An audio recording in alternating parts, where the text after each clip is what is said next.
আসো আসো আম্মু কোথায় আসছো মা? এখানে কোথায়? দারুণ। আমরা চট করে ছোট্ট একটা সময়ের জন্য বের হয়ে গিয়েছি। ছোট্ট একটা দাওয়াত ছিল আমার এক বন্ধুর বাড়িতে। দাওয়াত শেষ করে আমার বউ হঠাৎ করে বলল চলো না একটু বাতাস খেয়ে আসি।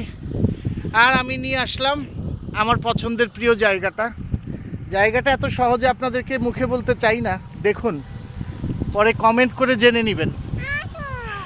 কি অনেক সুন্দর, অনেক ভাল লাগতেছে? একদম মন ভরে যায়, ভাল লাগতেছে না? একদম মন ভরে একদম বাতাস। ওফ। আজকে তো একদম দারুণ বাতাস।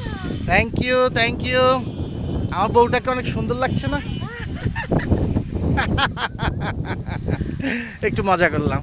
ধন্যবাদ সবাইকে আমাদের সাথে থাকার জন্য।